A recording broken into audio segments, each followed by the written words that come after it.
चिखला गावामध्ये जी घटना घडली, कपडे फाडण्यापर्यंत, आणि तशीच घटना एखाद्या मराठा माणसाच्या हाताने जर घडली असती, तर असाच मोर्चा काढला असता का रे?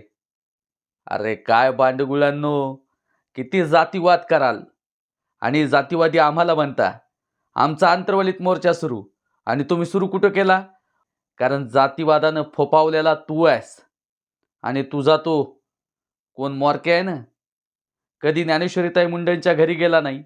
आता ती जतकड जी घटना घडली त्याच्याविषयी बोलत नाही.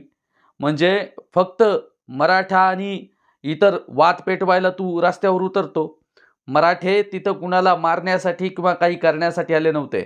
मराठे आमच्या बहिणीवरती झालेला अन्याय, अत्याचार रोखण्यासाठी तिथं आले होते. आणि मराठ्यांनी सांगितलं की ज्यांनी ज्यांनी अत्याचार केलाय त्या सर्वांना कायदेशीर कारवाई व्हावी, हे सुद्धा सांगितलं गेलं.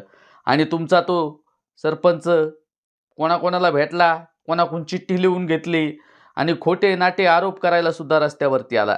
असेच आरोप त्यावेळेस सुद्धा झाले होते आणि जेलची हवा खाल्ली होती. आता सुद्धा तेच होणार आहे.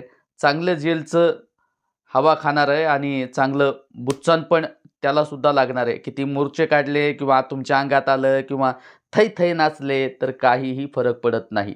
सत्य कधी लपलं जात नाही. सत्य बोलायला कुणाच्याही बापाला आपण घाबरलं न पाहिजे. जय जिजाऊ, जय शिवराय. आपला मित्र उदय भिसे पाटील.